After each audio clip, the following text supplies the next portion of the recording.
فيديو النهارده مليان اختبارات عنيفه من اللي انتوا بتحبوها على موبايلات مهمه قوي. بابجي، نعومه اللعبه، الفريمات الحقيقيه، واستهلاك البطاريه والسخونه، الكاميرات، تصوير الصور والفيديوهات، واختبارات تانية كتير. اهلا بيكم مع اكتر مقارنه مطلوبه مني الفتره دي، سامسونج اي 56 ضد اوبو رينو 14 ضد الاونر 400. الثلاث موبايلات دول مكملين معانا في السوق شويه، يعني لو اشتريت واحد فيهم ما تقلقش، الموديل الجديد مش هينزل بكره الصبح. احنا معانا على الاقل 5-6 شهور على ما الموديلات الجديده تنزل من الثلاث موبايلات دول. وعلشان كده انا خرجت ريلمي وفيفو من الفيديو بتاع النهارده، لان الموديلات الجديده بتاعتهم نازله مصر بشكل رسمي ان شاء الله في نص شهر 9. فانا متحمس للفيديو ده، فزي ما انت متعود لايك الجميل، ما تنسوش دعواتكم لاخواتنا بالفرج القريب، اكتب لي كومنت لو ليك اي تجربه مع الموبايلات دي، ويلا بينا نبدا المقارنه.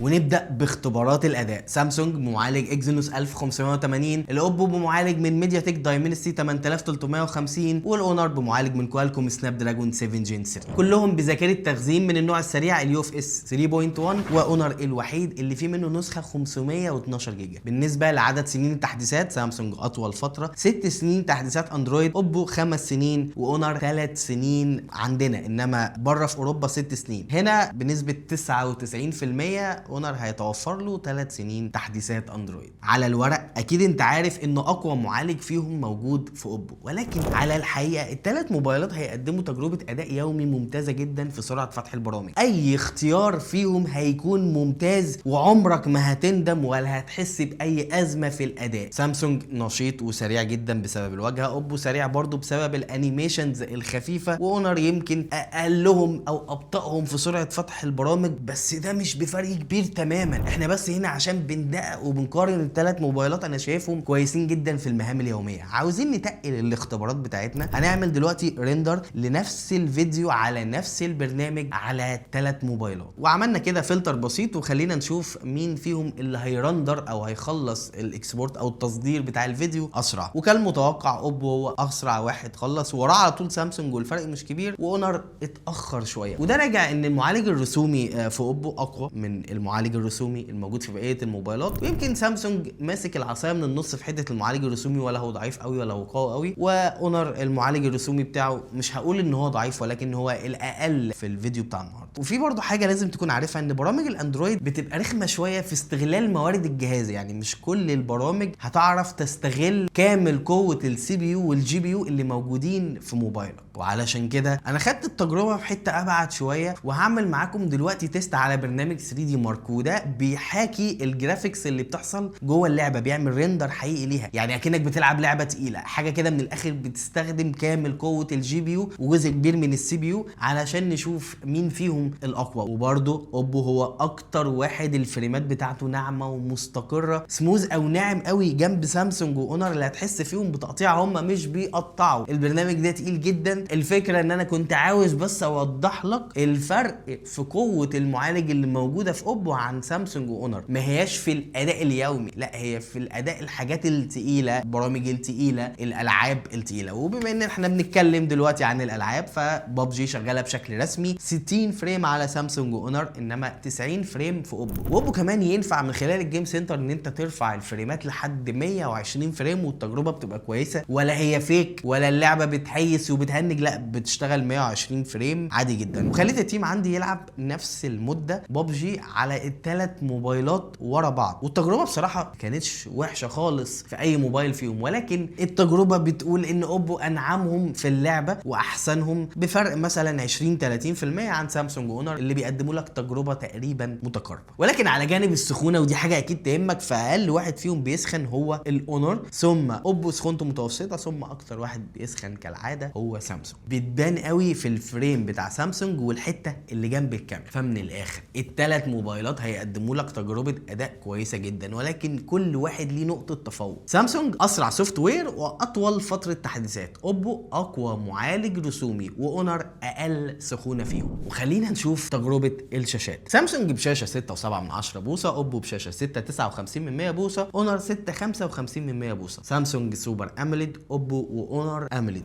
سامسونج فول اتش دي، انما اوبو واونر 1.5K. كلهم شاشات مسطحه تماما، داعمين لل 120 120 هرتز وداعمين طبعا للاتش دي ار 10 بلس. من ناحيه الشكل فاقل حواف موجوده في شاشه الاوبو حواف قليله جدا، وراه على طول بفرق مش كبير تماما اونر اللي الحواف برده قليله جدا، بس احنا هنا عشان بنقارن. انما سامسونج كالعاده الحواف هتلاقيها واضحه وكبيره شويه، وهتلاقيه هو الموبايل باين وظاهر طول الفيديو بالحواف بتاعته. اما تجربه الشاشه الفيديوهات والالوان فالثلاثه ممتازين جدا. كنت مخليهم على فيفيد اللي هو يعني اكتر الوان حيويه، ولكن سامسونج انتوا عارفين ان بتتحكم كمان في درجه تشبع الالوان، وانا دايما بخليها على اقصى حاجه. فهتاخد تجربه كويسه جدا من ناحيه الالوان والفيديوهات على الثلاث شاشات. ولو ان دايما سامسونج بتبقى فيها سن التشبع زياده مش حقيقي للالوان بيخلي شكل الشاشه يبان لك ان هو احلى، بس انا حقيقي ما عنديش اي مشكله مع اي شاشه فيهم من ناحيه تجربه الالوان، ولا واحد فيهم هيزعلك. اما بالنسبه للفليكرنج لو انت عينك عندها حساسيه من الشاشات الامليد، فاونر بمعدل فليكرنج حلو جدا 3840 هرتز، ونفس المعدل ده موجود على فكره في الاوبو. انما سامسونج كالعاده هو هتبقى اكتر شاشه بتوجع عينيك لو انت عينك بتتحسس من الموضوع ده. انا عيني مثلا ما بحسش اصلا بالحوارات دي خالص. اما السطوع تحت الشمس فاركن الارقام خالص على جنب، اسطعهم تحت الشمس اونر بيبقى منور وباين كده، وراه بفرق مش كبير خالص السامسونج. انما اوبو لما تحطه وسطهم هيبان لك ان هو مضلم. اوبو لوحده ما فيهوش ازمه، ولكنه ما بيبقاش افضل تجربه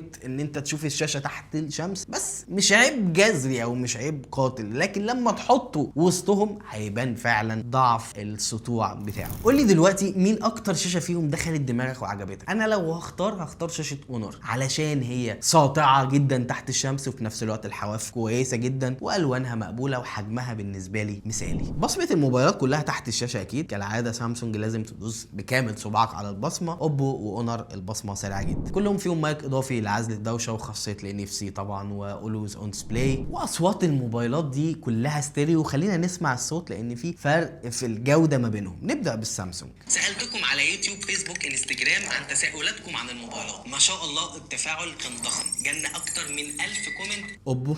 سالتكم على يوتيوب فيسبوك انستجرام عن تساؤلاتكم عن الموبايلات، ما شاء الله التفاعل كان ضخم، جالنا اكتر من 1000 كومنت. خش على اونر. سالتكم على يوتيوب فيسبوك انستجرام عن تساؤلاتكم عن الموبايلات، ما شاء الله التفاعل كان ضخم، جالنا اكتر من 1000. من ناحيه جوده البيز ونظافه الصوت فافضلهم سامسونج، ولكنه مش اعلاهم. العلو بتاع الصوت مع جوده مقبوله اقدر ان انا احطها للاوبو. الاوبو هنا الصوت عالي وفي نفس الوقت الجوده اقل شويه من سامسونج بس مقبوله. انما اكتر صوت فيهم فلات او البيز بتاعه قليل قوي، ولما بتعليه الصوت ما بيبقاش افضل حاجه هو الاونر. وكالعاده سنسور التقارب حقيقي موجود شغال زي الفل في اوبو، التراسونيك في اونر، وسوفت وير في سامسونج. وشبكات الواي فاي قويه جدا وممتازه جدا في الاوبو والاونر، وكالعاده سامسونج بيفلتر الشبكات البعيده عنه. وعلى فكره في ملحوظه كمان، الموتور بتاع الفايبريشن اللي بيديك هابتكس كده وانت بتستخدم الموبايل حلو جدا في سامسونج وفي اوبو. في اونر الموتور يعني ضعيف جنبهم، حسيتها وانا بكتب كده اللي هو في رخص شويه في الموتور بتاع اونر مقارنه مع الموبايلات التانيه الموجوده بسعره. وخلينا دلوقتي نتكلم بسرعه عن التصميم. سامسونج واوبو تصميم مميز، ظهر من الازاز، فريم من المعدن، بس الفرق ان سامسونج الظهر جلوسي او ناعم، اوبو الظهر مصنفر او مط مش بيلم معاك بصمات وخرابيش.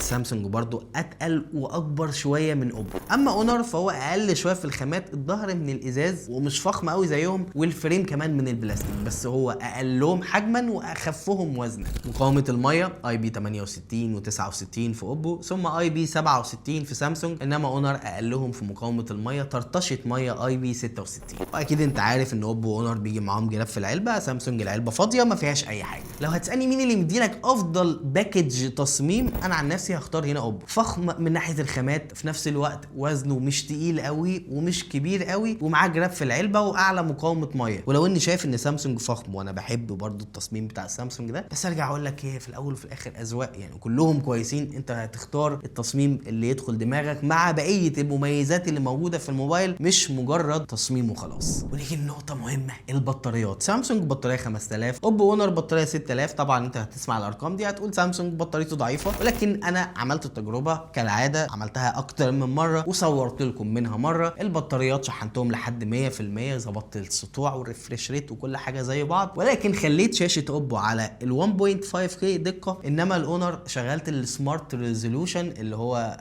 بيتحكم هو في الريزولوشن براحته ويوفر فيها في البطاريه. جايز دي اللي فرقت معايا في تجربه البطاريه بس دي اقصى قدرات ممكن اخدها من كل موبايل. المهم ان استخدمتهم طبعا نفس الاستخدام نفس الاختبارات، وبعد كام ساعه لقيت ان بطاريه اونر فاضل فيها 66%، انما اوبو وسامسونج زي بعض 57%. ودي حاجه غريبه ان هما اوبو وسامسونج بيمشوا مع بعض. انا قلت لكم الفيديو اللي فات ان بطاريه اوبو قريبه جدا في الاداء الفعلي من سامسونج. علشان تحس بتحسن في بطاريه اوبو لازم تنزل الدقه بتاعه الشاشه لفول اتش دي مش 1.5K، ولكن انا ما عملتش كده، انا مخليها على 1.5K. بس في نقطه تانية، الكلام ده في الاستخدامات العنيفه المكثفه، اللي هو انا ما سبتش الموبايلات من ايدي، بنشغل بابجي بنلعب عليهم، بنصور فيديوهات، بنجرب البرايتنس، يعني مش سايبين الموبايلات من ايدينا. ولكن لما بنركن بقى الموبايلات، اللي هو حاجه اسمها الستاند باي تايم، اللي هو الموبايل جنبك شغال، الواي فاي بيستقبل نوتيفيكيشنز وكل حاجه، بس انت مش بتعمل حاجه على الموبايل، لقيت بقى ان اوبو بيقرب لاونر. الفرق اللي هو كان 9% ما بين اوبو واونر نزل ل 3% بس، وسامسونج لا كمل في النزول. فالستاند باي تايم بتاع سامسونج مش اقوى حاجه. فمن الاخر البطاريات كلها كويسه، مش ازمه خالص، ولكن افضل باكج في التجارب العنيفه في البطاريه هو الاونر. على جانب سرعه الشحن، معاك شاحن 100 واط في اونر بس هو بيشحن فعلي 80 واط، وشاحن 80 واط في اوبو، والاثنين بيشحنوا في ساعه الا ربع. سامسونج شحن 45 واط كالعاده. انتوا عارفين انت لسه هتشتري الشاحن ووصله شحن كمان، علشان وصله الشحن اللي معايا 25 واط مش 45 واط. المهم ان انت بعد ما تعمل كل الحاجات دي هيشحن معاك في حوالي ساعه و10 دقائق. ونختم بالكاميرات. الثلاث موبايلات فيهم كاميرا خلفيه رئيسيه 50 ميجا بكسل بمثبت بصري طبعا، ولكن الاوبو فيه عدسه تيليفوتو حصريه 50 ميجا بكسل، بتصور صور بورتريه 3.5x، بتزوم لحد 120x، والعدسه دي جامده جدا مش موجوده في بقيه الموبايلات. السيلفي 50 ميجا بكسل في اوبو واونر، 12 ميجا بكسل في سامسونج. تصوير البورتريهات موجود 1 و2x في سامسونج، 1 و2 و3.5x في اوبو، و1 1.5 و2 و3 واونر، وكلهم بيتعملوا من خلال عدسه رئيسيه ديجيتال مفيش تليفون. تصوير الفيديوهات 4K بالموبايلات كلها، كاميرا خلفيه واماميه، ولكن الاوبو بيتفوق علشان المعالج الاقوى ان هو فيه 60 فريم في الكاميرا الخلفيه والاماميه. سيبك بقى من الارقام خالص، خلينا نشوف التجربه الحقيقيه للتصوير صور وفيديوهات بالثلاث موبايلات دول. تصوير البورتريهات في الشمس القويه دي صوره 1x من بعيد مش تاخد بالك من اي فرق، لكن دي كده 2x. عاجبني هنا سامسونج واوبو ظابطين البشره كويس، اونر مغير اللون شويه، في زرقان كده جاي من بعيد بسبب الاتش دي ار. وكتفاصيل سامسونج واوبو تفاصيل حقيقيه، اونر تحسها متفيكه بالذكاء الاصطناعي. ودي بورتريه 3.5x تليفوتو اوبو، و3x ديجيتال من اونر، وسامسونج اخره 2x في البورتريه. والتفاصيل باين قوي ان هي حقيقيه اكتر في اوبو من اونر. وسامسونج على فكره مش وحش جنبهم، بس اوبو طبعا جامد جدا بفضل التليفوتو. دي بورتريه 2x في الضله، لما نزوم هنلاقي تفاصيل شعر اونر يعني ظابطها، بس الدقن معرفش يظبطها، تفاصيله فيك قوي مقارنه باوبو. سامسونج ماسك العصايه من النص بس تفاصيله ما بتبقاش اقوى حاجه. ودي بورتريه زوم ده اكتر في اوبو واونر، واضح قوي تفوق اوبو. شايف التفاصيل عامله ازاي؟ ده دور العدسه التليفوتو اللي انا دايما بقول لك ان هي مهمه. ودي صوره تانية في اضاءه المغربيه من بعيد، احلى واحده سامسونج، عجباني قوي بصراحه. بس لما تزوم هتكتشف فرق التفاصيل. والبورتريه الزوم ال 3.5x عاجبني قوي في اوبو، قلتها كتير مش عاوز افضل اعيد فيها. الصوره دي الشمس جايه من بره والشخص اللي بيتصور واقف جوه. بالنسبه لي احسنهم اوبو ثم سامسونج ثم اونر اللي كان اقلهم بفرق واضح في الصوره دي. وتفوق اوبو بيفضل موجود في البورتريه ال 3.5x وتفاصيله الواضحه الحقيقيه جدا. صوره في اضاءه صعبه شويه، من بعيد هتحسهم متقاربين، تزوم عشان تشوف التفاصيل هتلاقي اوبو كالعاده اوضحهم. والكلام ده في 2x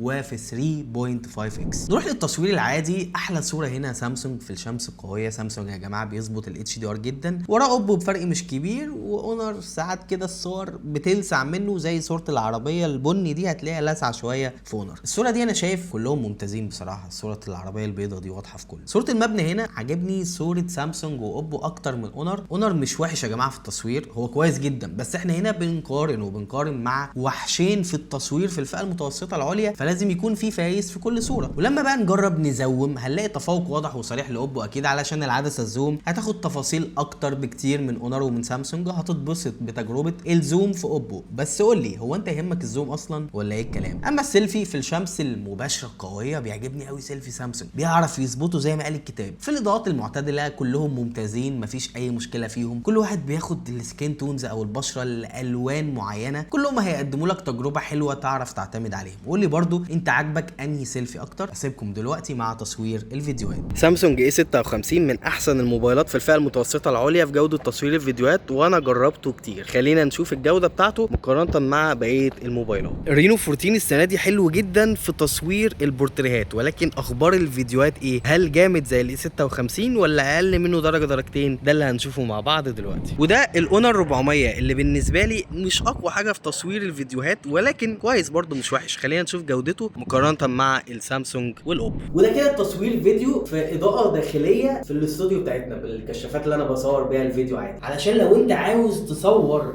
بالموبايل الجديد بتاعك فيديوهات وتعمل لها اديت وترفعها على السوشيال ميديا، فمين فيهم اللي هيديلك افضل تجربه؟ وخلينا نجرب الفوكس كده مع بعض، يا ترى مظبوط اكتر في انهي واحد. انا مش شايف اي حاجه دلوقتي تماما. انا اشوف معاكم الثلاث فيديوهات سوا محطوطين على نفس الشاشه واحنا بنمنتج الفيديو ان شاء الله. اما تصوير الفيديوهات السيلفي فالموبايلات كلها بتصور على 4K، ولكن الاوبو بيتفوق في ان هو في 60 فريم، بس انا دلوقتي بصور 30 فريم علشان اختبر نفس الجوده على الثلاث موبايلات. اوسع زاويه معانا فاوبو واونر 0.8x، انما سامسونج زاويه ثابته 1x. خلينا نشوف مين الافضل فيهم في تصوير الفيديوهات السيلفي. انا حاسس ان على شاشه الموبايل كده اكتر واحد ساتيوريتد شويه بس فيه تنت احمرار هو اوبو. سامسونج الافكت بتاع الاتش دي ار في تصوير الفيديوهات، واونر حاسس الفيديو فلات شويه، بس دي على شاشات الموبايلات. جايز لما نحطهم جنب بعض على نفس الشاشه نلاقي اختلاف في الجوده النهائيه. وعاوزك تكتب لي كومنت دلوقتي وتقول لي انت شايف مين فيهم الافضل في جوده تصوير الفيديو السيلفي في اضاءات عاليه. وبالنسبه للاسعار، سامسونج A56 256 و8 ب 21500 جنيه، 256 و12 ب 23500 جنيه. الاوبو رينو 14 256 و12 بحوالي 25500 جنيه. سعره ريح شويه اليومين اللي فاتوا، زي ما بيقولوا السعر بتاعه اتحرق في المحلات.